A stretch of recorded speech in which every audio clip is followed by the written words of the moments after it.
দীর্ঘ 40 বছর পর্যন্ত আসমান থেকে রিজিক দিয়ে তাদেরকে খাওয়াইছেন। হযরতে ঈসা পয়গম্বরের উম্মতকে আল্লাহ তাআলা দীর্ঘদিন পর্যন্ত আসমান থেকে মাছের ভুনার রুটি তাদেরকে খাওয়াইছে। আল্লাহ তাআলা যুগে যুগে বিভিন্ন নবীর উম্মতকে আল্লাহর কুদরতের প্রমাণ তাদেরকে দিয়েছেন যে রিজিক দুনিয়ার জমিনে কামাই করা ছাড়া আল্লাহর আসমান থেকেও আল্লাহ তাআলা দিতে পারে, ঠিক কিনা বলেন? তবে এটা দুনিয়ার কোনো নিয়ম নয়, দুনিয়ার সব কিছু একটা নিয়ম নীতির মধ্যে চলে।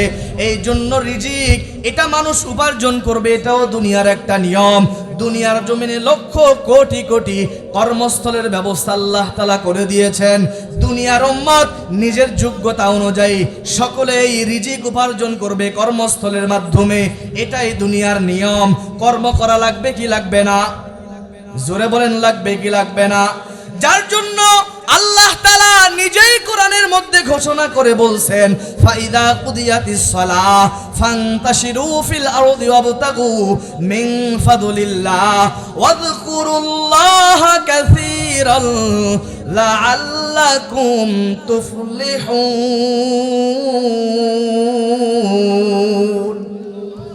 আল্লাহ তাআলা বলেন, এরে দুনিয়ার মানুষ, নামাজ শেষ হওয়ার সাথে সাথে তোমরা দুনিয়ার জমিনে ছড়িয়ে পড়ো, আল্লাহ তাআলার অনুগ্রহ সন্ধান করো এবং বেশি বেশি আল্লাহ তাআলার কৃতজ্ঞতা জ্ঞাপন করো, যাতে করে তোমরা সফল কাম হও। আল্লাহ তাআলা নামাজ শেষে দুনিয়ার জমিনে বিচরণ করতে বলেছেন, মানে আল্লাহ তাআলা রিজিক সন্ধান করতে বলেছেন, ঠিক কিনা বলেন? তবে রিজিক হলো দুই প্রকার, একটা হলো হালাল আর একটা হলো হারাম। রিজিক হালালের মধ্যে আল্লাহ তাআলার বরকত, হালালের মধ্যে বরকত নাই। বলেছেন কে? জোরে বলেন, কে বলছেন? হালালের মধ্যে বরকত, হারামের মধ্যে কোনো বরকত নাই। এই জন্য আল্লাহ তাআলা দুনিয়ার সমস্ত মানুষকে বলেছেন, ইয়া আইয়ুহান নাস কুলু মিন তাইয়্যিবাত মা রাযাকনাকুম, ইয়া আইয়ুহান নাসু কুলু মিম্মা ফিল আরদি হালালান তাইয়্যিবা ওয়ালা তাত্তাবিউ খুতুওয়াতিশ শাইতান ইন্নাহু লাকুম আদুউম মুবিন। আল্লাহ তাআলা বলেন, এরে দুনিয়ার মানুষ, তোমরা দুনিয়ার জমিনে হালাল ও পবিত্র খাদ্য থেকে ভক্ষণ করো এবং শয়তানের পদাঙ্ক অনুসরণ করো না, কারণ শয়তান তোমাদের প্রকাশ্য শত্রু, ঠিক কিনা বলেন? এই আয়াত শোনার পর একজন সাহাবী পয়গম্বরের কাছে বললেন, ও মদিনাওয়ালা নবী। এই আয়াত বলার সাথে সাথে একজন সাহাবী বললেন, আপনি আল্লাহর কাছে একটু দোয়া করে দেন আমার জন্য, যাতে করে আল্লাহর কাছে আমি মুস্তাজাবুদ দাওয়া হতে পারি। অর্থাৎ মুস্তাজাবুদ দাওয়া মানে দোয়া করার সাথে সাথে সর্ব অবস্থায় দোয়া কবুল হয়।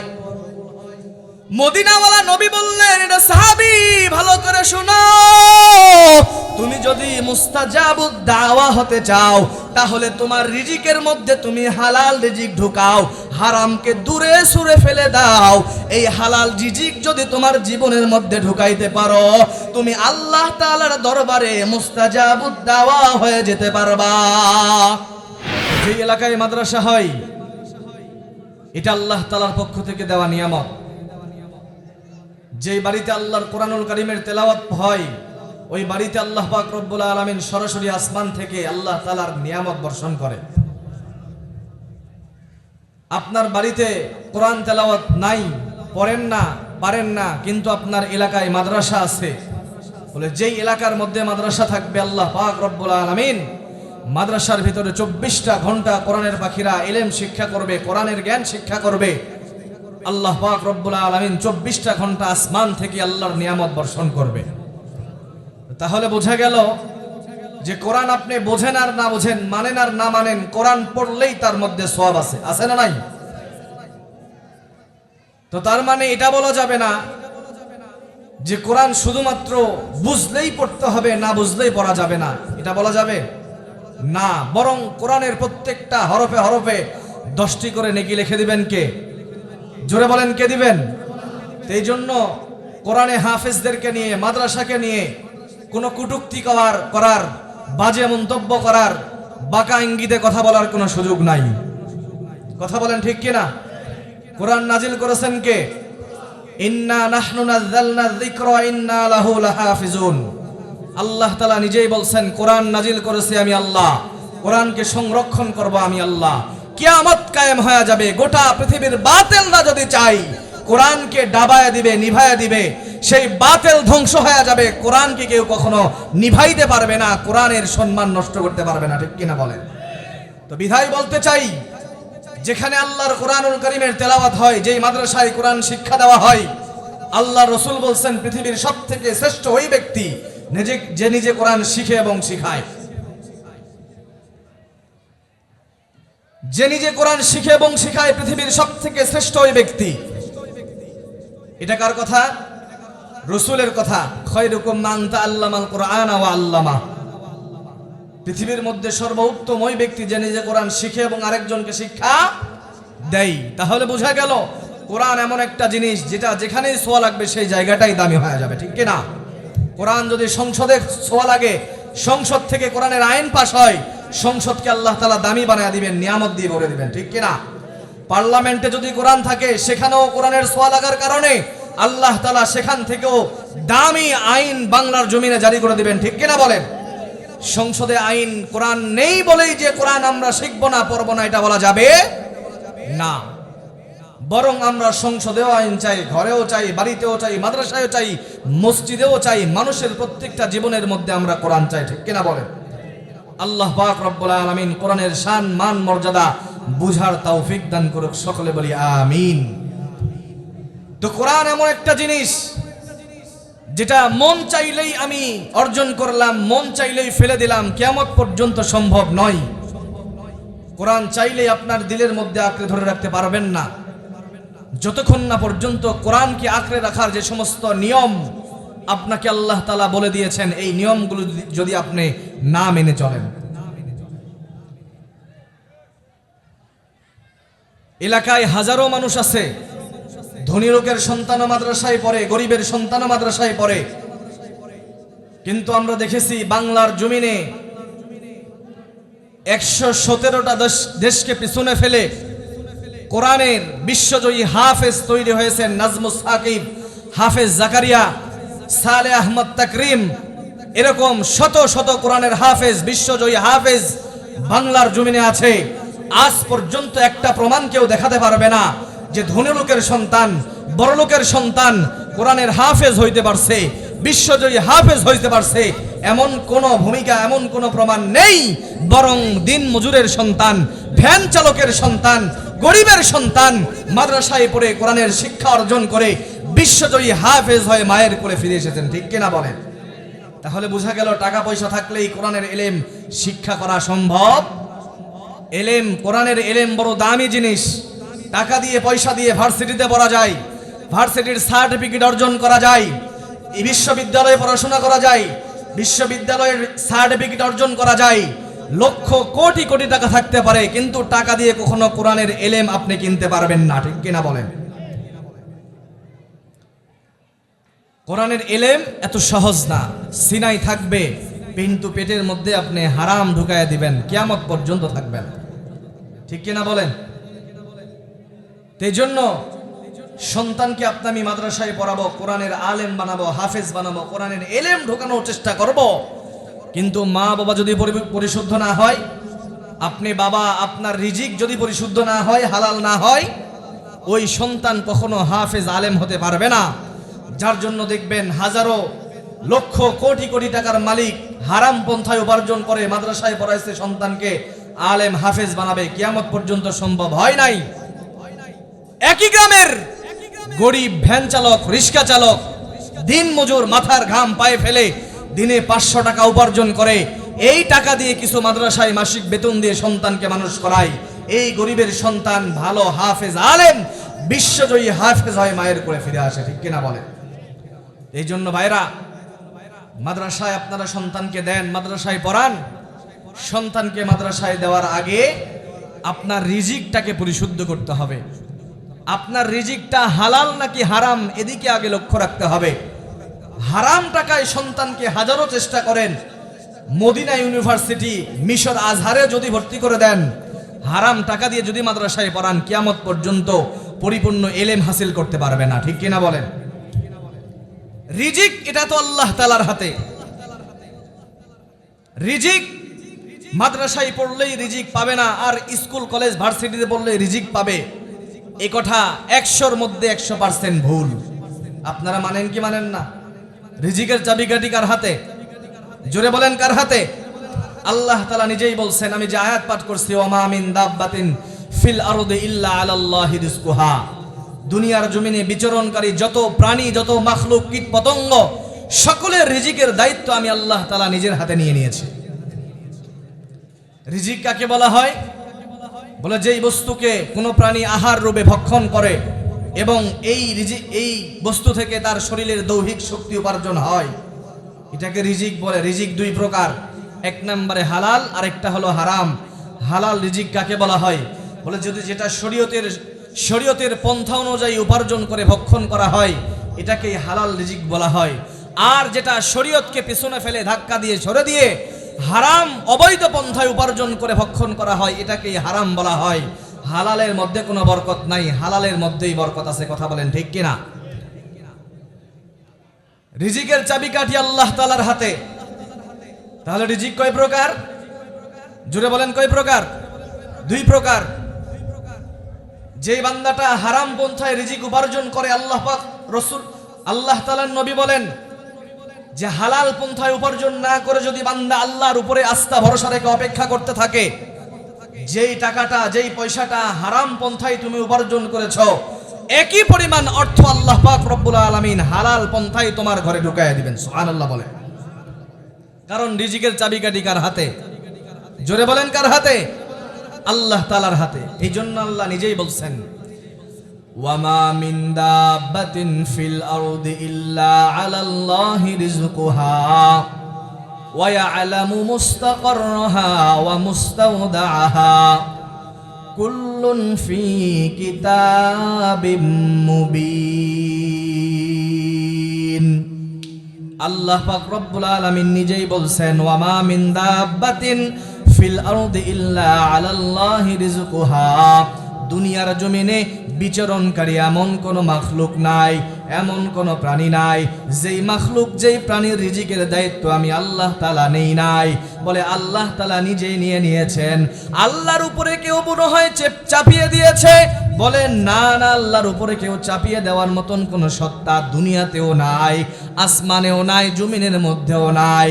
তাহলে আল্লাহ তাআলা কেন রিজিকের জিম্মাদারি নিয়ে নিলেন?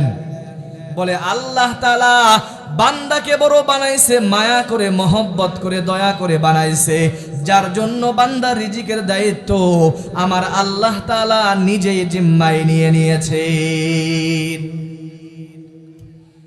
এই জন্য আল্লাহ তাআলা নিজেই বলছেন, ওয়ামা মিন দাব্বাতিন ফিল আরদি ইল্লা আলাল্লাহি রিজকুহা, দুনিয়ার জমিনে বিচরণকারী এমন কোনো প্রাণী নাই, এমন কোনো মাখলুক নাই যার রিজিকের জিম্মাদারি আমি আল্লাহ তাআলার হাতে নাই। জমিনের মধ্যে মানুষ চলে, কুকুর চলে, শুকর চলে, পশু পাখি চলে, ছাগল চলে, ভেড়া চলে, গরু চলে, জমিনের নিচ দিয়া সাপ চলে, ছোট ছোট পিপিলিকাটাও ঘুরে, আছে না নাই? জোরে বলেন, আছে না নাই? আসমানের উপর দিয়ে শত শত লক্ষ লক্ষ পাখি চলে। মানুষের খাবারের মেনু আছে। সন্তান সকালবেলা কি খাবে বাবা আগেই রেডি করে রাখে, আছে না নাই? মেয়েটা ঘুম থেকে উঠে কি খাবে মা আগেই সেটা রেডি করে রাখে। অথচ পাখিরা প্রতিদিন ভোরবেলা খালি পেটে, খালি উদর নিয়ে বের হয়, সন্ধ্যাবেলায় উদর পূর্ণ করে ঘরের মধ্যে ফিরাইয়া দেয়।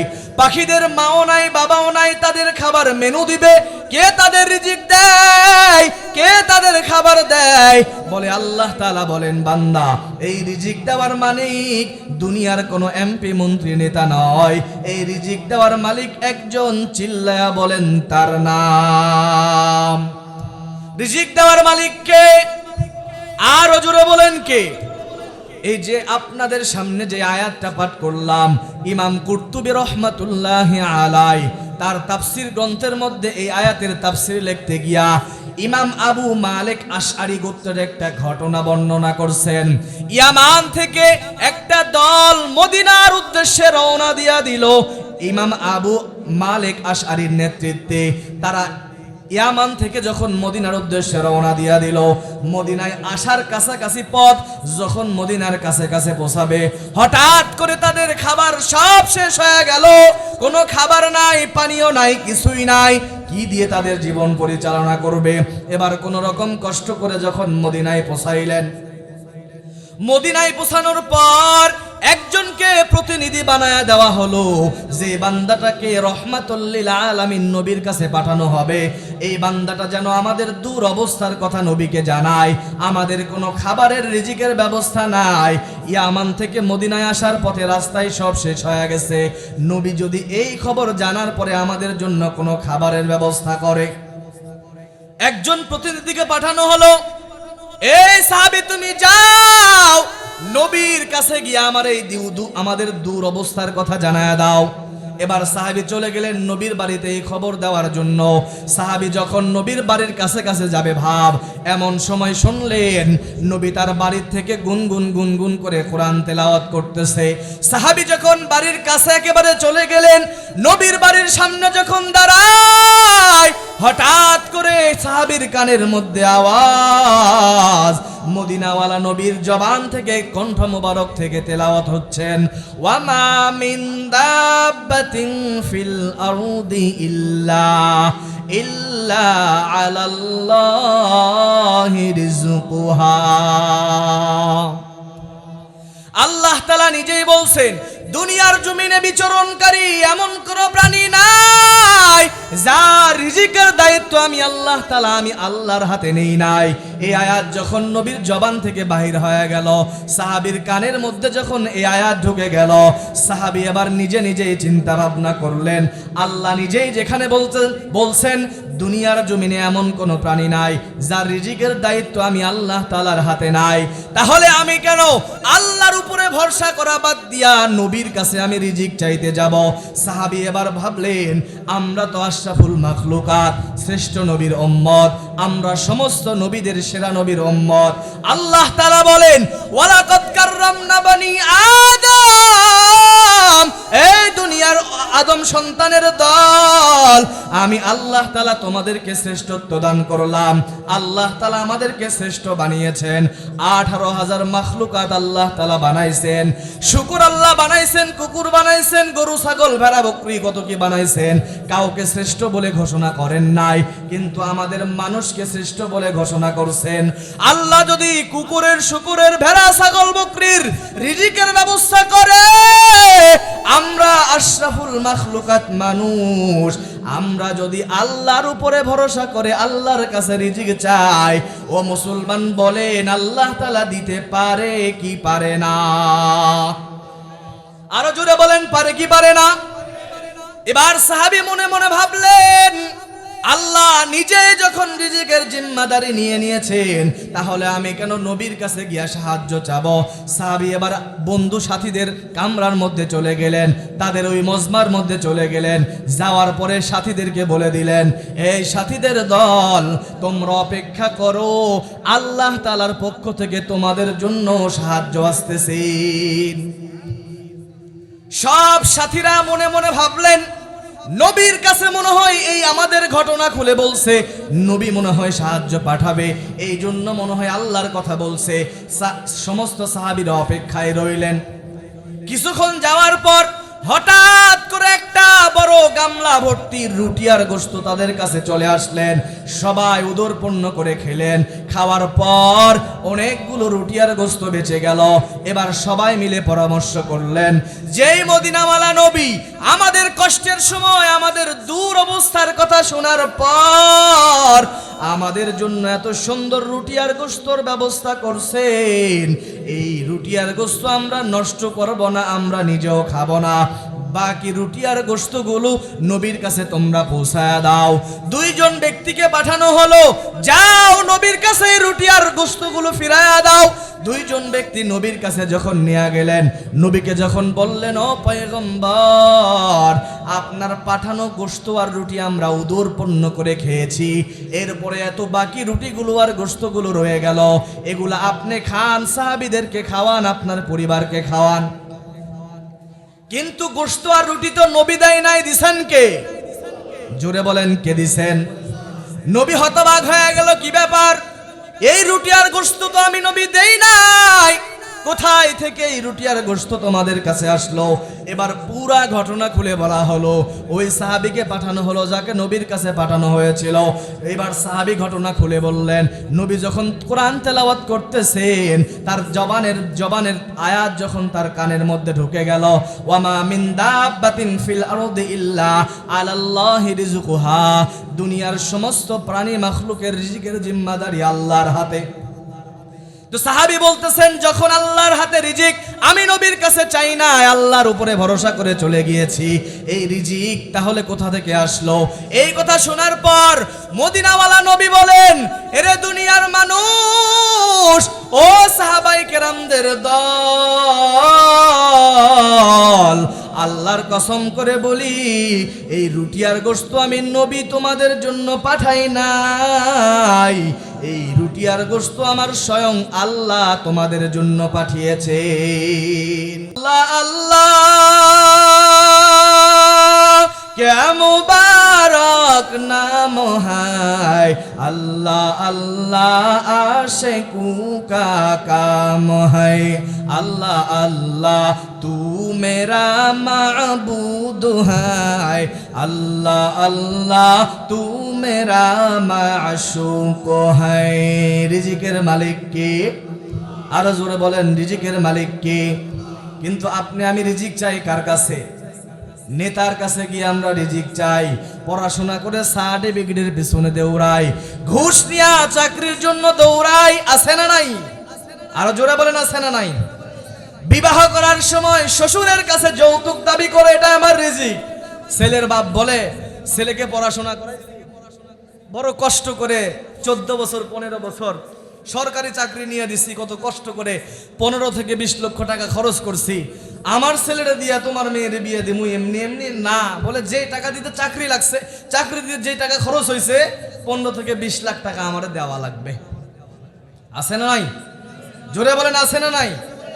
নিমু খারাম, কুলাঙ্গারের দল, এদের মতন নিকৃষ্ট, এদের মতন কুলাঙ্গার, এদের মতন পাপী আল্লাহর জমিনের মধ্যে আর কেউ হতে পারে না, যেই বান্দা যৌতুকের নাম দিয়ে নিজের বিবির বাবার গলায় ছুরি ধরে যৌতুকের টাকা আদায় করে। ঠিক কিনা বলে?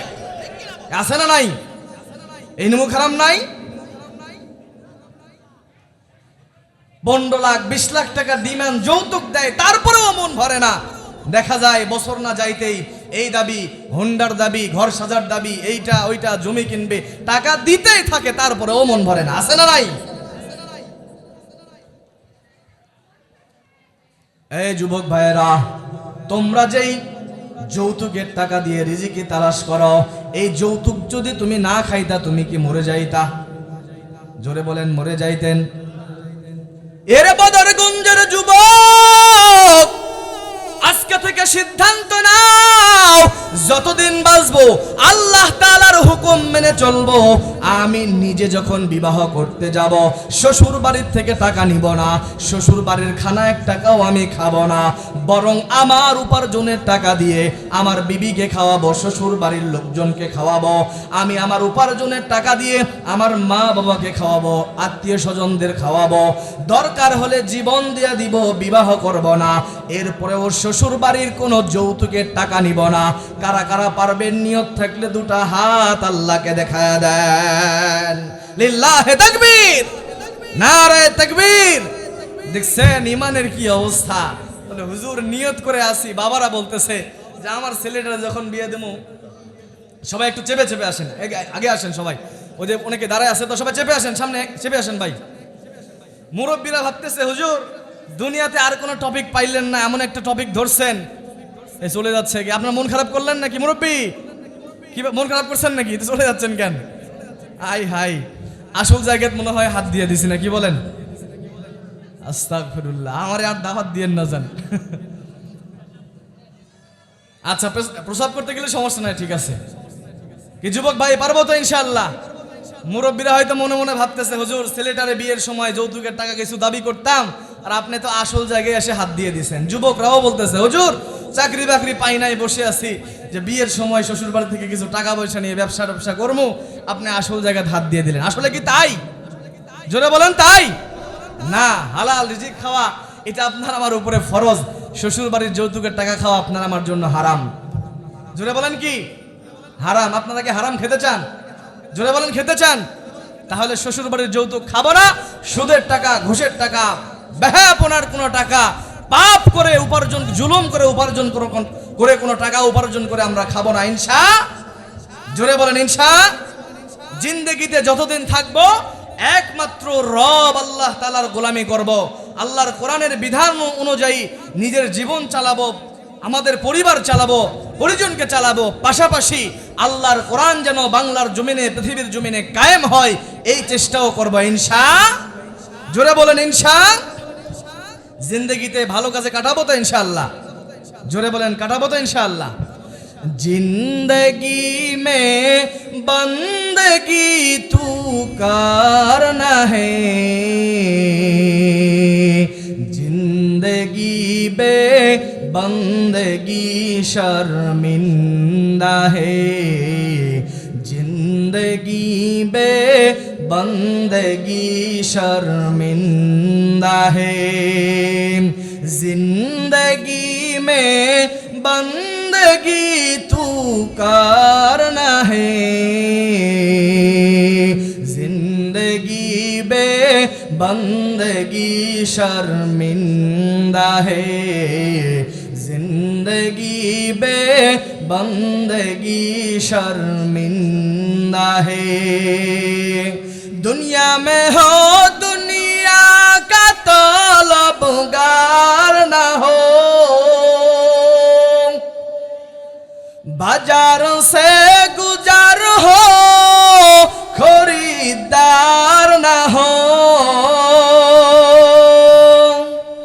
दुनिया में हो दुनिया का तलबगार ना हो,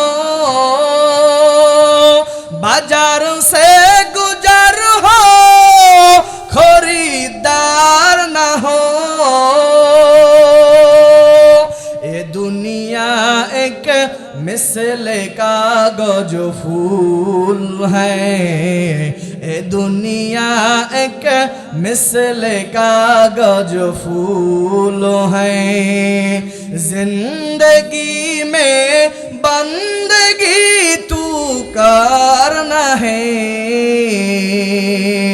जिंदगी बे बंदगी शर्मिंदा है, जिंदगी बे बंदगी शर्मिंदा है, जिंदगी कुन बंदगी, जिंदगी बे बंदगी शर्मिंदगी। वमा मिन दाब्बतिन फिल अर्दि इल्ला আলাল্লাহি রিজকুহা, একমাত্র রিজিকের মালিক কে? আর জোরে বলেন রিজিকের মালিক কে?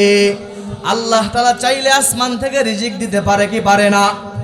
আল্লাহ তাআলা মুসা নবীর উম্মত বনি ইসরাইলকে আল্লাহ তাআলা দীর্ঘ 40 বছর পর্যন্ত আসমান থেকে রিজিক দিয়ে তাদেরকে খাওয়াইছেন। হযরতে ঈসা পয়গম্বরের উম্মতকে আল্লাহ তাআলা দীর্ঘদিন পর্যন্ত আসমান থেকে মাছের ভুনার রুটি তাদেরকে খাওয়াইছে। আল্লাহ তাআলা যুগে যুগে বিভিন্ন নবীর উম্মতকে আল্লাহর কুদরতের প্রমাণ তাদেরকে দিয়েছেন যে রিজিক দুনিয়ার জমিনে কামাই করা ছাড়া আল্লাহর আসমান থেকেও আল্লাহ তাআলা দিতে পারে, ঠিক কিনা বলেন? তবে এটা দুনিয়ার কোনো নিয়ম নয়, দুনিয়ার সব কিছু একটা নিয়ম নীতির মধ্যে চলে। এই জন্য রিজিক এটা মানুষ উপার্জন করবে, এটাও দুনিয়ার একটা নিয়ম। দুনিয়ার জমিনে লক্ষ কোটি কোটি কর্মস্থলের ব্যবস্থা আল্লাহ তাআলা করে দিয়েছেন। দুনিয়ার উম্মত নিজের যোগ্যতা অনুযায়ী সকলেই রিজিক উপার্জন করবে কর্মস্থলের মাধ্যমে, এটাই দুনিয়ার নিয়ম। কর্ম করা লাগবে কি লাগবে না? জোরে বলেন, লাগবে কি লাগবে না? যার জন্য আল্লাহ তাআলা নিজেই কোরআনের মধ্যে ঘোষণা করে বলছেন, ফাইদা কুদিয়াতিস সালাহ ফান্তাশিরু ফিল আরদি ওয়াবতাগু মিন ফাদলিল্লাহ ওয়াযকুরুল্লাহা কাসীরান লাআল্লাকুম তুফলিহুন।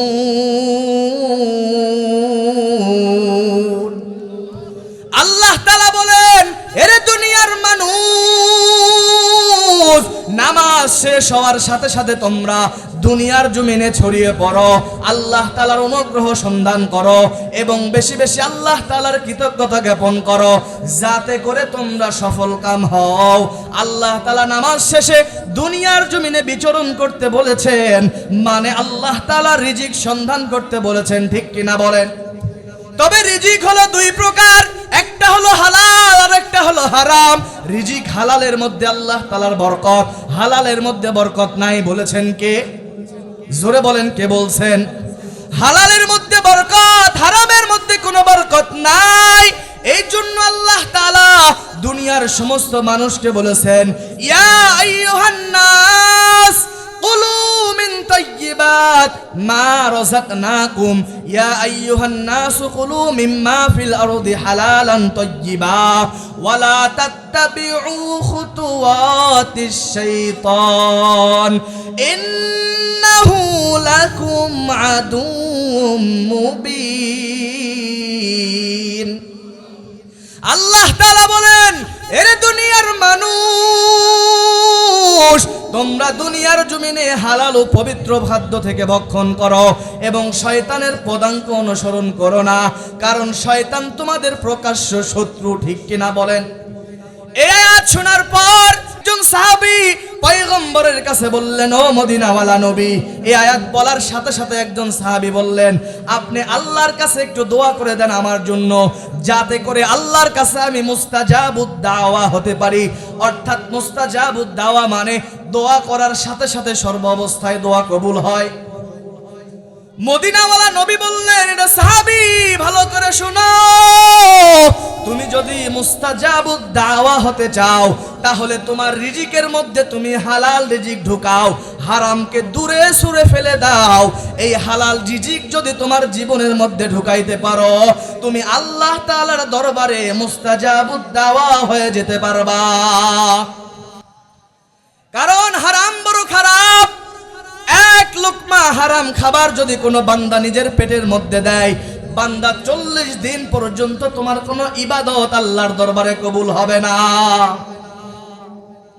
এই জন্য প্রত্যেকটা মানুষকে আল্লাহ তাআলা বলেন, ইয়া আইয়ুহান নাসু কুলু মিম্মা ফিল আরদি হালালান তাইয়্যিবা। এই দুনিয়ার লোক সকল, তোমরা হালাল ও পবিত্র খাদ্য থেকে ভক্ষণ করো। শুধুমাত্র মানুষকেই বলছেন, বলে না না, দুনিয়ার জমিনে যারা আল্লাহর উপরে ঈমান আনছেন, ঈমান আল্লাহকে বিশ্বাস করছে, নবীকে বিশ্বাস করছে, পরকালকে বিশ্বাস করে, জান্নাত জাহান্নাম বিশ্বাস করে, আখিরাতকে বিশ্বাস করে, আল্লাহর উপরে যারা ঈমান এনেছে, এই মুমিনরা মনে মনে ভাববে, আমরা তো মুমিন, আল্লাহ তাআলার উপরে ঈমান এনেছি, আমাদেরকে মনে হয় হারাম খাইলে কোনো সমস্যা নাই।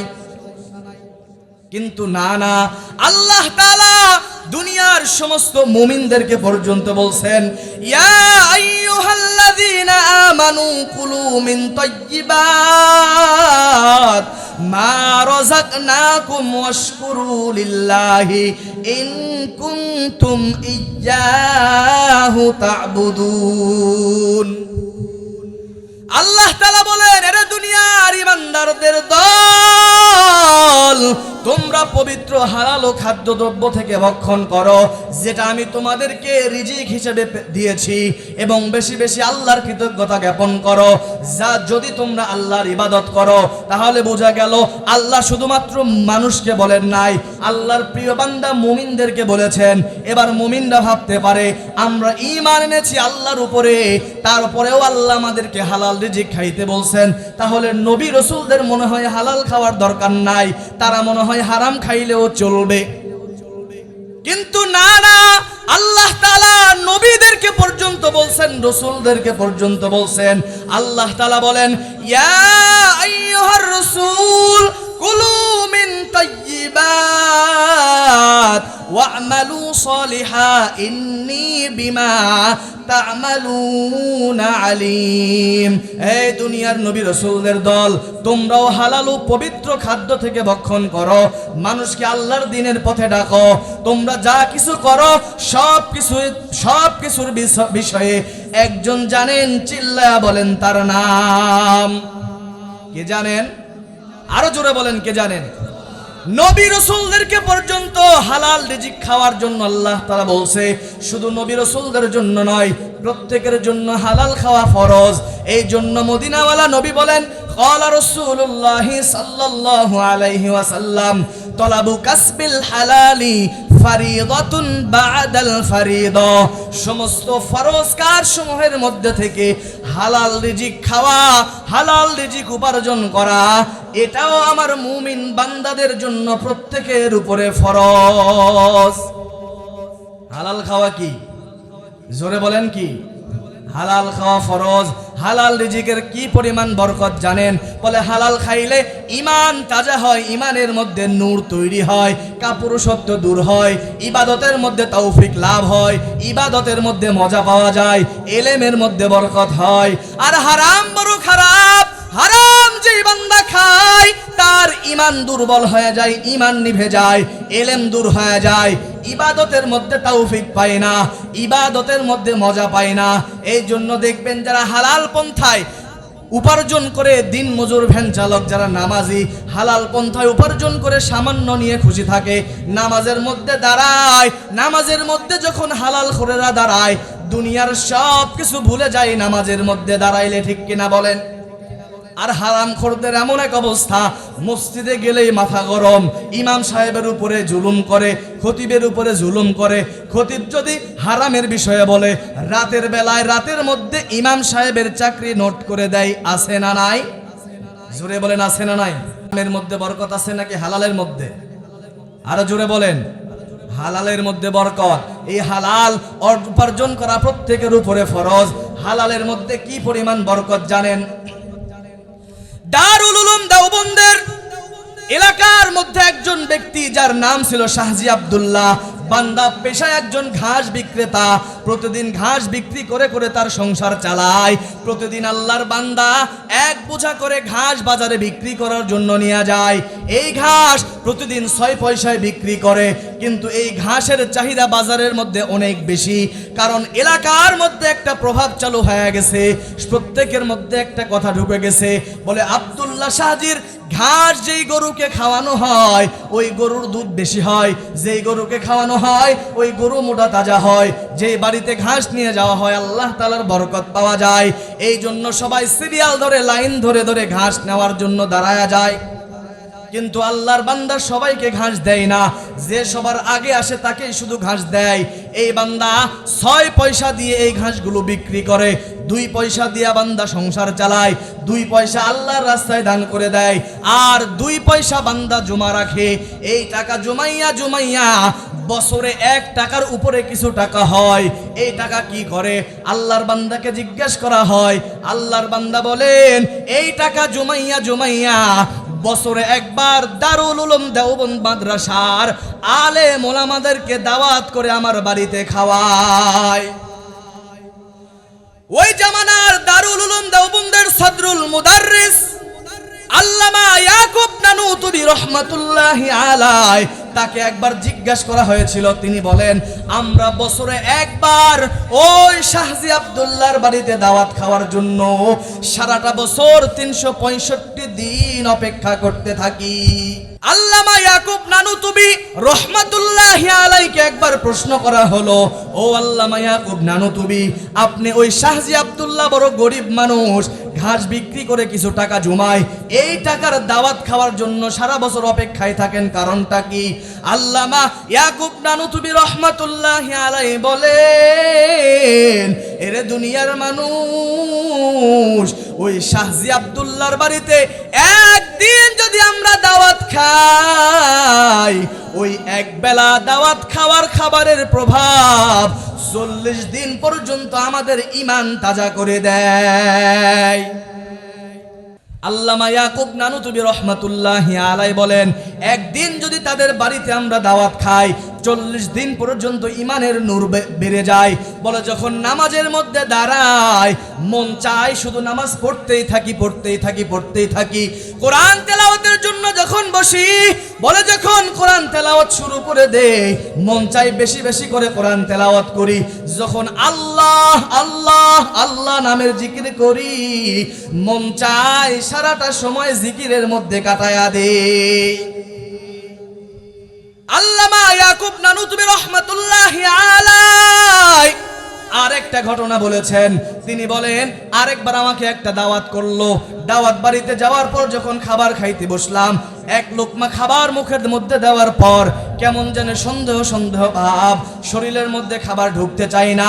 আল্লামা ইয়াকুব নানুতুবি রহমাতুল্লাহি আলাইহি এবার ওই দাওয়াতি মেজবানকে বললেন, এই বান্দা বলো, এই খাবারটা হালাল টাকায় কেনা নাকি হারাম টাকায়? এবার অনেক সময় অতিক্রম হয়ে গেল, উত্তর এলো, হ্যাঁ, এই টাকাটা হারাম টাকা দিয়ে কেনা। ইয়াকুব নানুতুবি রহমাতুল্লাহি আলাইহি বলেন, ওই এক লোকমা হারাম খাবার আমার পেটের মধ্যে দেওয়ার কারণে দীর্ঘ 40 বছর পর্যন্ত ওই হারামের খাবার আমার ইয়াকুবের শরীরের মধ্যে ছিল। মন চাইতো বেশি বেশি গুনাহের কাজ করি, মন চাইতো অমুক গানের আড্ডায় বেশি বেশি যায়, মন চাইতো অমুক গুনাহের আড্ডায় বেশি বেশি যায়, তাহলে মনে হয় অন্তরের মধ্যে শান্তি পাওয়া যায়। হারাম সম্পদের দ্বারা ইবাদতের তৌফিক লাভ হয়, ইবাদতের মধ্যে মজা পাওয়া যায় না। এই জন্য নবীর উম্মতের দল, হারামের কাছেও যাওয়া যাবে না, হালাল উপার্জন করা লাগবে, ঠিক কিনা বলেন? হালালের মধ্যে বড় বরকত। আল্লামা আব্দুল মালিক রহমাতুল্লাহি আলাইহি ইমাম আহমদ ইবনে হাম্বলের বন্ধু ছিলেন, শিষ্য ছিলেন।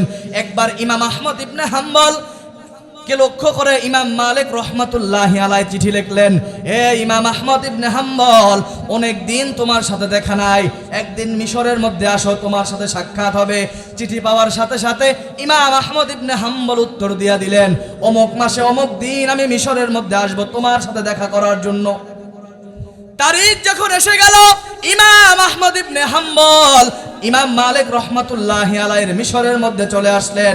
ইমাম মালিক রহমাতুল্লাহি আলাইহি তার সাঙ্গপাঙ্গ নিয়া তখন ইমাম আহমদ ইবনে হাম্বলকে রিসিভ করলেন। পরামর্শ হয়ে গেল, সিদ্ধান্ত হয়ে গেল, রাতের বেলা ইমাম আহমদ ইবনে হাম্বলকে ইমাম মালিক রহমাতুল্লাহি আলাইহির বাড়িতে মেহমান হিসেবে রাখা হবে। ইমাম আহমদ ইবনে হাম্বল ইমাম মালিকের বাড়িতে মেহমান। ইমাম মালিকের সন্তানরা বড় খুশি, বলে জামানার সব থেকে বড় আলেম, জামানার সব থেকে কুতুবুল আলম এই আল্লামা ইমাম মালিক রহমাতুল্লাহি আলাইহির সন্তানরা বলে, ইমাম আহমদ ইবনে হাম্বল আমাদের বাড়িতে মেহমান, এটা আমাদের জন্য বড় খুশির সংবাদ, আমাদের জন্য বড় গর্বের সংবাদ। সন্তানেরা এবার যখন ইমাম আহমদ ইবনে হাম্বলের সামনে রাতের বেলা খাবার পরিবেশন করতে যাবে, ইমাম আহমদ ইবনে হাম্বল মজার খাবার দেখে লোভ সামলাইতে পারে নাই, এমন ভাবে খাবার খাওয়া শুরু করলেন, মনে হয় 7 দিন পর্যন্ত না খেয়ে আছে। ইমাম মালিক রহমাতুল্লাহি আলাইহির সন্তানেরা মনে মনে ভাবলেন, হায় হায়, জামানার সব থেকে বড় আলেম, কুতুবুল আলম, ওলিয়ে কামেল, এত বড় আল্লাহওয়ালা বান্দা এভাবে খাবার খায়, উদর পূর্ণ করে খাবার খায়, মনে হয় 7 দিন পর্যন্ত সে খাবার খায় নাই। রাতের বেলা যখন ঘুমাইতে দেওয়া হলো, ইমাম মালিক রহমাতুল্লাহি আলাইহির সন্তানেরা ইমাম আহমদ ইবনে হাম্বলের ঘরের সামনে একটা লোটা ভর্তি পানি রেখে আসলেন, যাতে করে তাহাজ্জুদের নামাজ পড়ার জন্য এই পানি দিয়ে ওযু করে। কিন্তু আল্লাহ পাকের কুদরত, ফজর হয়ে যায়, ফজরের পরে গিয়া দেখেন পানি লোটা ভর্তি পানি জায়গার মধ্যে রয়ে গেল। ইমাম মালিকের সন্তানরা মনে মনে ভাবলেন, মনে হয় ইমাম আহমদ ইবনে হাম্বল গত রাতে যেভাবে খাবার খেয়েছে, এই খাবার খেয়ে মনে হয় মরণের ঘুম দিয়া দিছে। তাহাজ্জুদ পড়ে নাই, ফজরের নামাজও কখনো পড়ে নাই। ইমাম মালিকের সন্তান বাবা ইমাম মালিকের কাছে গিয়া বলে, বাবা, জামানার এত বড় ওলিয়ে কামেল, কুতুবুল আলম, জগৎ বিখ্যাত বড় আলেম, রাতের বেলা এমন ভাবে খাবার খাইলো মনে হয় 7 দিন পর্যন্ত খাবার খায় নাই। আবার তাহাজ্জুদের সময় যেন ওযু করে নামাজ পড়তে পারে, এই জন্য পানি আমরা তার ঘরের সামনে দিয়ে আসলাম, কিন্তু ফজরের পরে গিয়া দেখি পানি জায়গার মধ্যে রয়ে গেল। মানে খাবার যেভাবে খাইলো তাকওয়া শেষ হয়ে গেছে, অলিতেও শেষ হয়ে গেছে, ফজরের নামাজও পড়ে নাই, তাহাজ্জুদও পড়ে নাই। এবার ইমাম মালিক রহমাতুল্লাহি আলাই সন্তানদের কথায় লজ্জিত হয়ে গেলেন। ইমাম মালিক 4 মাযহাবের এক ইমাম, ইমাম মালিক, ইমাম আহমদ ইবনে হাম্বল আর একজন ইমাম। ইমাম মালিক ইমাম আহমদের কাছে গিয়া বললেন, হে ইমাম আহমদ, বলো তোমার এই অবস্থা কবে থেকে? এবার ইমাম আহমদ ইবনে হাম্বল যখন এই ঘটনা বুঝতে পারলেন, তখন তিনি নিজেই ঘটনা খুলে বললেন, হে ইমাম মালিক, গত রাতে যখন আমি খাবার খেয়েছিলাম, তুমি মনে ভাবছো আমার অলিত্ব শেষ হয়ে গেছে, 7 দিন মনে হয় না খেয়ে আছি, এমন উদরপূর্ণ করে আমি খাবার খেয়েছি। ইমাম মালিক বলে, হ্যাঁ, আমার সন্তানরা তোমার উপরে এই জন্য অসন্তুষ্ট। ইমাম আহমদ ইবনে হাম্বল বলে, না না, বরং গত রাতে যখন তোমার সন্তানেরা আমার ঘরের মধ্যে তোমার বাড়ির হালাল খাবারগুলো ঢুকায়া দিল, হালাল খাবার হওয়ার কারণে আমি তাকায় দেখলাম তোমার এই হালাল খাবারের নূরের আলো গোটা ঘর যেন ঝলমল করা শুরু করে দিয়েছে। আমি ইমাম আহমদ ইবনে হাম্বল মনে মনে ভাবলাম, দরকার হলে 7 দিন পর্যন্ত না খেয়ে থাকবো, এরপরেও এই হালাল খাবার, বরকতের খাবার কখনো হাতছাড়া হতে দিব না। এই জন্য আমি উদরপূর্ণ করে খাবার খেয়েছি। ইমাম আহমদ ইবনে হাম্বল বলে, ও ইমাম মালিক, এত উদরপূর্ণ করে খাবার খাওয়ার কারণে, হালাল খাবার খাওয়ার কারণে আমার 2টা উপকার হয়েছে, 2টা ফায়দা হয়েছে। একটা হলো ইলমি ফায়দা, আর একটা হলো আমলি ফায়দা। আমলি ফায়দা কি? বলে, আজকে আমি এশার ওযু দিয়া তাহাজ্জুদের নামাজ পড়ার তৌফিক পেয়েছি। এটা হলো আমলি ফায়দা। 2 নম্বরে হলো ইলমি ফায়দা। 2 নম্বরে ইলমি ফায়দা কি? ইমাম আহমদ ইবনে হাম্বল বলেন, আমি আজকে খাবার খাওয়ার পরে যখন একটা আয়াত নিয়ে ইস্তেদাদ শুরু করলাম, গবেষণা শুরু করলাম, আজকে এই রাতের মধ্যে একটা আয়াত থেকে আমি 100টার উপরে মাসআলা উদ্ঘাটন করতে পেরেছি, যেটা এর আগে কোনোদিন আমার দ্বারা সম্ভব হয় নাই। আজকে হালাল খাবারের প্রভাব ইলমের উপরেও পড়ে, অর্থাৎ হালাল খাবারের দ্বারা ইলমের মধ্যেও বরকত হয়। ইমাম আহমদ ইবনে হাম্বল বলেন, আজকে রাতে আমি এক আয়াত থেকে 100টার উপরে আল্লাহ তাআলার কোরআনের আয়াতের মধ্যে থেকে মাসআলা বের করতে পেরেছি। হালালের মধ্যে বরকত আছে না নাই? জোরে বলেন, আছে না নাই? কিন্তু বর্তমান জামানায় উল্টা চলে, হালাল ভালো লাগে না, মাদ্রাসায় সন্তানকে দিলে চাকরি নাই, চাকরি না করলে ঘুষ খাইতে পারবে না, সুদ খাইতে পারবে না, হারাম উপার্জন করতে পারবে না, সিগনেচার দিয়া লক্ষ লক্ষ টাকা সুদ ঘুষ নিতে পারবে না। এই জন্য মা বাবারা সন্তানকে মাদ্রাসায় দেয় না, ঠিক কিনা বলেন? সরকারি চাকরি, এনজিও চাকরি, মাসে 50,000 টাকার বেশি বেতন যদি না পায়, ওই যুবককে স্বপ্নারী বিবাহ করতে চায় না, ঠিক কিনা বলেন? আছে না নাই? ছেলে হালাল পন্থায় সুন্দর ভালো টাকা উপার্জন করে, কিন্তু বিলাসিতা করতে পারে না, বিলাসবহুল জীবন যাপন করতে পারে না, এই জন্য বউ তার স্বামীকে দেখতে পারে না। আছে না নাই? জোরে বলেন, আছে না নাই? এরে পর্দার অন্তরালের আম্মা জান, একটু দিলের কানটা লাগায়া শোনো,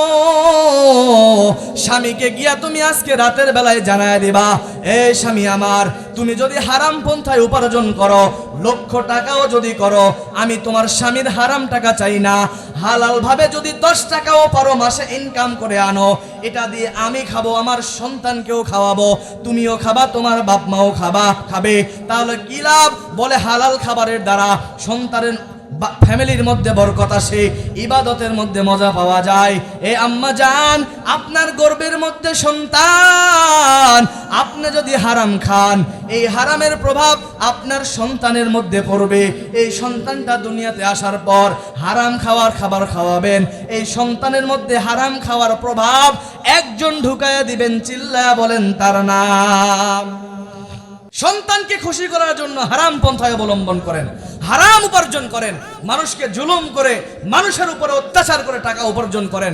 বড় ভাই ছোট ভাইয়ের হক মেরে খান, ভাই হয়ে বোনের হক মেরে খান, বাবা হয়ে ছেলের হক মেরে খান। আছে না নাই? জোরে বলেন, আছে না নাই?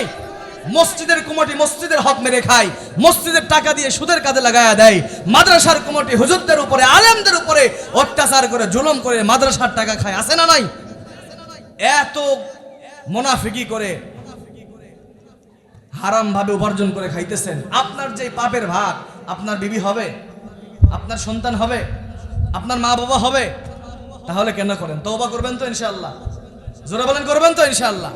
আল্লাহ তাআলা বুঝার তৌফিক দান করুক, সকলে বলে আমিন। তাহলে হালালের মধ্যে বরকত কে দিবেন? হারামের মধ্যে গজব দিবেন কে? হালালের মধ্যে বরকত, হারামের মধ্যে কোনো বরকত নাই। হারাম খাইলে আপনার সন্তানটাও হারামখোর হয়ে যাবে। আশরাফ আলী থানভী রাহমাতুল্লাহি আলাইহি সুন্দর একটা ঘটনা মিসাল দিয়া বুঝাইছেন। আল্লাহর এক বান্দা যুবক মানুষ, সারাটা জিন্দেগি যুবক বয়স পর্যন্ত গুনাহ করছে। এরে বদরগঞ্জের যুবক, ও পর্দার অন্তরালের আম্মা জান, ও বৃদ্ধ বাবাজিরা, একটু দিলের কানটা লাগায়া শোনো। হারাম ভাবে উপার্জন করো, হারাম উপার্জন করে জীবন চালাও। এই হারামের ভয়াবহতা সম্পর্কে শুনে নাও। ও পর্দার অন্তরালের আম্মা জানেরা, আপনাদের অনেকের গর্ভের মধ্যে সন্তান, অনেকের বিবাহ হয় নাই, বিবাহের জন্য ছেলে খুঁজতেছেন। এরে আম্মা জান, আপনি যদি একটা হালাল উপার্জন করা স্বামী পান, স্বামীর কদমের মধ্যে চুমু দিয়ে স্বামীকে বলবেন, স্বামী তোমাকে পেয়ে আমি ধন্য। এই যুবক ভাই, তুমি যদি বিবাহ করার পর একটা কালো বিবিও যদি পাও, অসুন্দর বিবিও যদি পাও, কিন্তু তোমার হালাল উপার্জনের উপর যদি খুশি হয়, তুমি মনে করে রাখো তুমি অসুন্দর বিবি পাও নাই, বরং তুমি জান্নাতের স্বয়ং একটা হুর দুনিয়ার জমিনেই পেয়েছো। ঠিক কিনা বলেন? এই যুবক ভাই, দিলের কানটা লাগায় শোনো। দুনিয়ার জমিনে কালো অসুন্দর বিবিও যদি পাও, কিন্তু বিবিটা যদি তোমার হালাল উপার্জনে সন্তুষ্ট থাকে, মনে করো দুনিয়ার জমিনে অসুন্দর বিবি তুমি পাও নাই, দুনিয়ার জমিনে জান্নাতের হুর আগে আল্লাহ তোমারে দিয়ে দিয়েছেন। ঠিক কিনা বলেন? এরে আম্মা জান, এই জন্য আপনাদের কাছে অনুরোধ করে বলি, আপনারাও হালাল খাওয়ার চেষ্টা করবেন। স্বামীকে আপনারা উপদেশ দিবেন, এই স্বামী, যতটুকু পারো হালাল পন্থায় উপার্জন করবা। তোমার হারাম খেয়ে আমরা বিলাসিতা করতে চাই না, জীবন কাটাইতে চাই না, আমাদের সুন্দর সংসারটাকে নষ্ট করতে চাই না, আমাদের সোনার মতন নিষ্পাপ সন্তানটা, তার জীবনকেও আমরা নষ্ট করতে চাই না। এই জন্য পারবো তো ইনশাআল্লাহ? জোরে বলেন। আল্লাহর বান্দা যুবক বয়সে সব গুনাহ করছে, বিবাহ করার পর নিজের মধ্যে এবার অনুতপ্ত হয়ে গেল। বিবির কাছে ঘরের মধ্যে বাসর ঘরে গিয়া বলে, বিবি, আমি আমার জিন্দেগিতে অনেক গুনাহ করেছি, আর গুনাহ করব না। হারাম পন্থায় অনেক উপার্জন করছি, আর হারাম পন্থায় উপার্জন করব না। যতদিন বাঁচবো হালাল পন্থায় উপার্জন করব। এই হালাল তোমাকে খাওয়াবো, তোমার গর্ভের মধ্যে যে সন্তান আসবে, আমাদের সন্তানটাকেও খাওয়াবো। কারণ কি জানো? বলে মসজিদের ইমাম সাহেব বলেছে, হারাম যদি আমি নিজে খাই, আমার বিবিকে খাওয়াই, আমার বিবির মধ্যে যেই সন্তান আসবে, সন্তানকে যদি খাওয়াই, এই সন্তান কখনো দিনদার, পরহেজগার, ইমানদার, মুত্তাকি হবে না। এই সন্তানের মধ্যে হারামের প্রভাব ঢুকায়া দিবেন একজন, চিল্লায়া বলেন তার নাম। আল্লাহর বান্দা বাসর ঘরে এবার বিবিকে বলতেছেন, এই বিবি, আমিও হারাম খাবো না, তোমাকেও খাওয়াবো না। আমাদের সন্তানটা গর্ভের মধ্যে আসবে, তাকেও আমরা হারাম খাওয়াবো না। বিবিও বড় ভালো দিনদার মানুষ, বিবি আল্লাহর কাছে শুকরিয়া আদায় করছেন আর বলতেছেন, এরে প্রাণের স্বামী, তুমি যদি আমারে হালাল পন্থায় উপার্জন করে খাওয়াও তাহলে আমিও খুশি, রবের দরবারে শুকরিয়া আদায় করলাম। আল্লাহর বান্দা হালাল পন্থায় উপার্জন শুরু করলো। এবার আল্লাহ পাকের কুদরত, বান্দার বিবির গর্ভের মধ্যে একটা সন্তান চলে আসলো। সন্তানটা দুনিয়ার জমিনে পদার্পণ করলো। সন্তান আস্তে আস্তে আস্তে আস্তে যখন বড় হয়ে গেল, আমাদের সমাজের মধ্যেও আছে, দেখবেন যখন সন্তান বড় হয় একটু আলতো আলতো করে হাঁটতে পারে, বাজারে যাইতে পারে, তখন বাবারা যখন বাজারে যায় দেখবেন সন্তান বাজারে যাওয়ার জন্য দাদার সাথে বাবার সাথে বাহানা করে, আসে না নাই? ওই সময় বাবারা দাদারা ডান হাতের এই আঙুলটা এমন করে বাড়ায়া দেয় আর সন্তানের এই আঙুল ধরে ধরে ধরে ধরে বাজারে যায়, আসে না নাই? আপনাদের এলাকায় হয় কি হয় না? আল্লাহর বান্দা একদিন বাজারে যাওয়ার জন্য বের হয়ে গেল। আল্লাহ পাকের কুদরত, সন্তান বাজারে যাইতে চায়। বিবি বললেন, স্বামী যাও, সন্তানটাকে নিয়ে বাজারে যাও। আল্লাহর বান্দার সন্তান এই আঙুল ধরে বাজারে যাচ্ছেন। যাইতে যাইতে যাইতে যাইতে হঠাৎ করে বাজারের কাছাকাছি যাওয়ার পর আল্লাহর বান্দা যুবক লক্ষ্য করে দেখলেন তার সন্তানটা সামনে একজন বড়ই বিক্রেতা বড়ই বিক্রি করতেছেন। এই আল্লাহর বান্দা সন্তান যখন বাজারের বড়ই দোকানের কাছাকাছি চলে গেল, যাওয়ার পর খপ করে একটা বড়ই সেখান থেকে তুলে নিয়ে মুখের মধ্যে দিয়ে দিলেন। আল্লাহর বান্দার যুবক মেজাজটা বড় গরম হয়ে গেছে। আমি সন্তানকে হারাম খাওয়াবো না, এই জন্য বিবাহ করার সাথে সাথে তওবা করছি, নিজে হারাম খাবো না, হারাম উপার্জন করব না, বিবিকেও খাওয়াবো না। আল্লাহর বান্দার মেজাজ গরম হয়ে গেছে। বাজারে যাওয়া বাদ দিয়া বাড়িতে যাওয়ার পর বিবির কাছে গিয়ে একটা লাঠি নিয়েছেন, বিবির ঘাড়ের উপরে ধরে বলে, বিবি বলো, তুমি এই সন্তান পেটে থাকা অবস্থায় কি হারাম খাবার খেয়েছো, যার জন্য আজকে আমার সন্তানের ভিতরে আল্লাহ তাআলা হারাম খাবার খাওয়ার প্রভাব ঢুকায় দিয়েছেন। বিবি এবার পেরেশানির মধ্যে পড়ে গেল। ও স্বামী আমার, যেই দিন থেকে তুমি আমাকে বলেছো সেদিন থেকে আমিও তোমার সাথে একমত। তুমি যেই হালাল খাবার খাইয়ে আমাকে এতদিন সময় পরিচালনা করতেছো, আমিও তো সেই হালাল খেয়ে জীবন পরিচালনা করতেছি।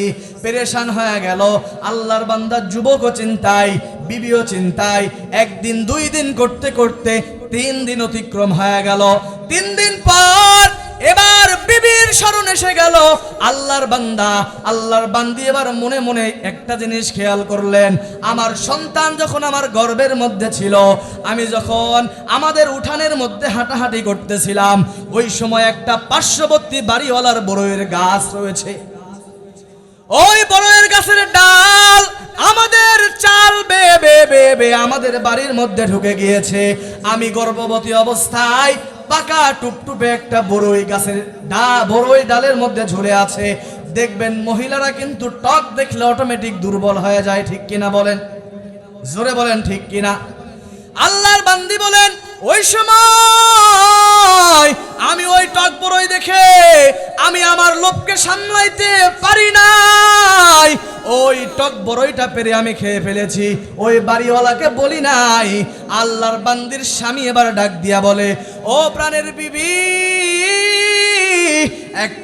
একটা কথা লক্ষ্য করে শোনো, আমার সন্তানের মধ্যে হারাম খাবার খাওয়ার প্রভাব ঢুকেছে, এটা অন্য কোনো কারণে নয়, তোমার একটা হারাম বড়ই খাওয়ার কারণে আল্লাহ তাআলা ওই হারাম খাওয়ার প্রভাব আজকে আল্লাহ তাআলা আমার সন্তানের মধ্যে ঢুকায়া দিয়েছেন। কাদের কুদরত তুদারি বরকামাল আনতা রব্বি আনতা হাসবি জুল জালাল। কার কুদরত? জোরে বলেন, কার কুদরত? আল্লাহ তাআলা চাইলে সব কিছু হয়, বান্দা চাইলে কিছুই হয় না, ঠিক কিনা বলেন? এরে পর্দার অন্তরালের আম্মা জান, দিলের কানটা লাগায় শোনো, আপনার গর্ভের মধ্যে সন্তান ছেলে হবে না মেয়ে হবে, এটা আপনার দুনিয়ার জমিনের বেঁচে থাকা অবস্থায় এটা ডিপেন্ড করবে। আপনি যদি হারাম খান, আপনার সন্তানটাও হারাম খাবে, ঠিক কিনা বলেন? এরে আম্মা জান, আপনি যদি হারাম খান, আপনার সন্তানটাকেও যদি হারাম খাওয়ান, আপনার সন্তান এই হারাম খাবে। সন্তানের প্রভাব আল্লাহ তাআলা সন্তানের মধ্যেও ঢুকায়া দিবে। এই জন্য বলি আম্মা জান, গাছ কেমন ফলের দ্বারা পরিচয় পাওয়া যায়, ওস্তাদ কেমন ছাত্রের দ্বারা পরিচয় পাওয়া যায়, পীর কেমন মুরিদের দ্বারা পরিচয় পাওয়া যায়, ঠিক একই রকম ভাবে সন্তান কেমন হবে এটা একমাত্র মা বাবা কেমন হবে সন্তানের দ্বারাই পরিচয় পাওয়া যায়, ঠিক কিনা বলেন? মা বাবা যদি আল্লাহওয়ালা হয়, সন্তানটাও আল্লাহওয়ালা হবে। মা যদি নামাজি হয়, সন্তানটাও নামাজি হবে। মা যদি পর্দাশীল হয়, সন্তানটাও পর্দাশীল হবে, ঠিক কিনা বলেন? বাবা যদি নামাজি হয়, ছেলেও নামাজের জন্য মসজিদে দৌড়াবে। প্রতিদিন বাবা 5 বেলা নামাজের সময় মসজিদে দৌড়ায়, বাবার সাথে সাথে সাথে ছোট সন্তানটাও দৌড়ায়, ঠিক কিনা বলেন? মা যখন 5 ওয়াক্ত নামাজের সময় ওযু করে নামাজের জন্য দৌড়ায়, দেখবেন মায়ের সাথে তার কন্যা সন্তানটাও নামাজের জন্য দৌড়ায়, ঠিক কিনা বলেন? আছে না নাই? জোরে বলেন, আছে না নাই? মা যদি বেনামাজি হয়, সন্তানটাও বেনামাজি হবে। এই জন্য আম্মা জান, আপনারা যদি ভালো হন, 5 ওয়াক্ত নামাজি হন, সন্তানটাও ভালো হবে। আপনারা যদি বেপরদায় চলেন, বেহায়াপনা করেন, আপনারা যদি বেনামাজি হন, আপনার সন্তানটাও বেনামাজি হবে, বেপরদায় চলবে, আপনার সন্তানটাও বেগানা নারী হবে, ঠিক কিনা বলেন? এই জন্য ও আম্মা জান, আপনাদেরকে মনে চাই না আপনারা দুনিয়ার সাধারণ কোনো মা নয়, আপনারা নবীদের মায়ের মতন মা, আপনারা ওলিদের মায়ের মতন মা, আপনারা হলেন পীরদের মায়ের মতন মা। এরে আম্মা জান, আপনারা দুনিয়ার সাধারণ কোনো মা নয়, আপনারা হলেন আব্দুল কাদের জিলানী রহমাতুল্লাহি আলাইহির মায়ের মতন মা, আপনারা হলেন বাইজিদ বোস্তামি রহমাতুল্লাহি আলাইহির মায়ের মতন মা, আপনারা হলেন শাহজালাল রহমাতুল্লাহি আলাইহির মায়ের মতন মা, ঠিক কিনা বলেন? আরো জোরে বলেন, ঠিক কিনা? মা যদি ভালো হয়, সন্তান ভালো হবে।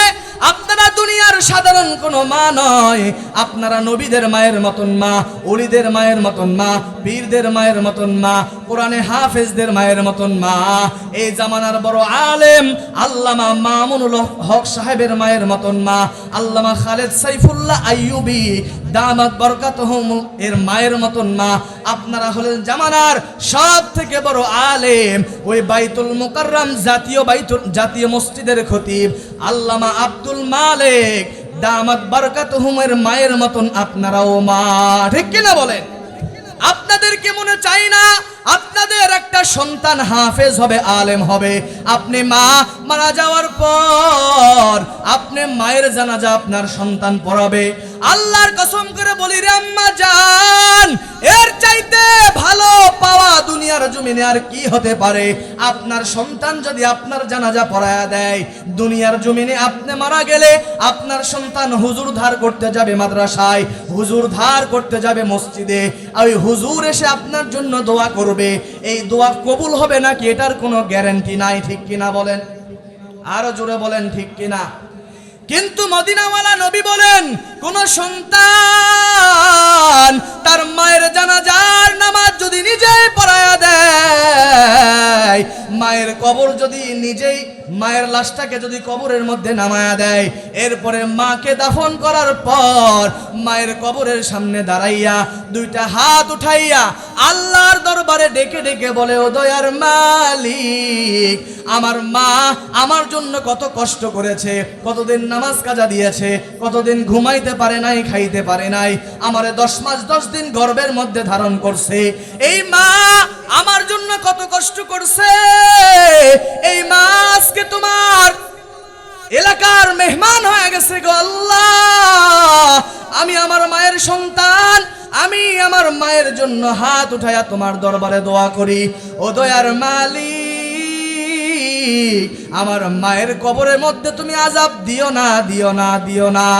আল্লাহ তাআলার নবী বলেন, কোন সন্তান যদি তার মায়ের কবরের পাশে দাঁড়াইয়া 2টা চোখের পানি ছেড়ে দিয়ে রব্বির হামহুমা কামা রব্বায়ানি সগীরা। সবাই বলেন রব্বিরহামহুমা কামা রব্বায়ানি সগীরা।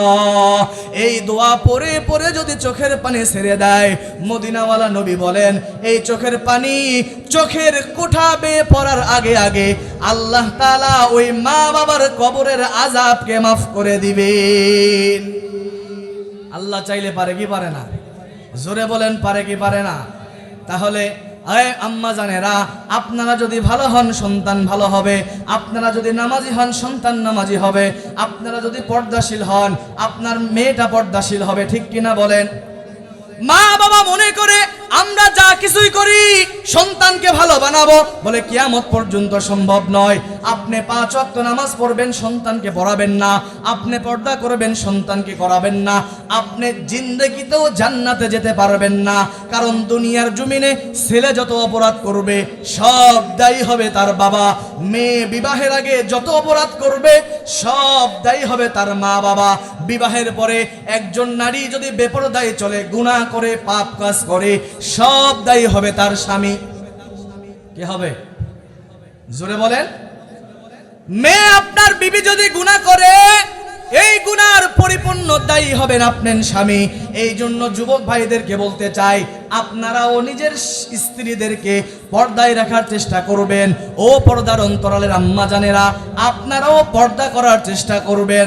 কারণ আপনার মতন হাজারো নারী দুনিয়ার জমিনে আছে যারা 5 ওয়াক্ত নামাজ পড়ে, আল্লাহ তাআলার কোরআনুল কারীমের তেলাওয়াত করে, পয়গম্বরের সুন্নত তরিকায় জীবন চালায়, পর্দা করে চলে, মা বাবার খেদমত করে, মা বাবার কথা মতো চলে, বেগানা কোনো পুরুষের সাথে কথা বলে না, নিজের সতীত্বকে হেফাজত করে, হারাম প্রেম রিলেশনের মধ্যে নাই।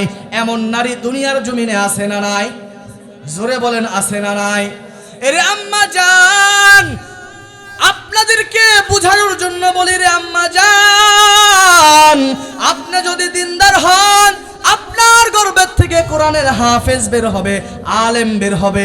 আপনি যদি দিনদার হন, নেককার হন, নামাজি হন, পরহেজগার হন, বাইজিদ বুস্তামি রহমতুল্লাহি আলাইহি বের হবে, আব্দুল কাদের জিলানী বের হবে, ঠিক কিনা বলেন? আপনারা যদি পাপী হন, আপনারা যদি পাপ কাজ করেন, হারাম খান, বেপরদায় চলেন, আপনার গর্ভ থেকে কোনোদিন দিনদার নেককার সন্তান দুনিয়ার জমিনে আসবে না, ঠিক কিনা বলেন? এজন্য আমরা প্রত্যেকে রাজি আছি তো ইনশাআল্লাহ? নিজেরা নিজের বিবিদেরকে পর্দায় রাখার চেষ্টা করব, মা বোনেরাও চেষ্টা করবে ইনশাআল্লাহ। জোরে বলেন ইনশাআল্লাহ। আর পাশাপাশি সন্তানকে ভালো করতে চাইলে সর্বপ্রথম যে মেডিসিন সেটা হলো আপনার আমার রিজিকটাকে হালাল করতে হবে, পরিশুদ্ধ করতে হবে। হালাল রিজিক যদি নিজে খান, বিবিকে খাওয়ান, সন্তানকে খাওয়ান, সন্তানটাও দেখবেন দিনদার হবে, পরহেজগার হবে, মুত্তাকি হবে, ঠিক কিনা বলেন? পারবো তো ইনশাআল্লাহ? জোরে বলেন পারবো তো ইনশাআল্লাহ?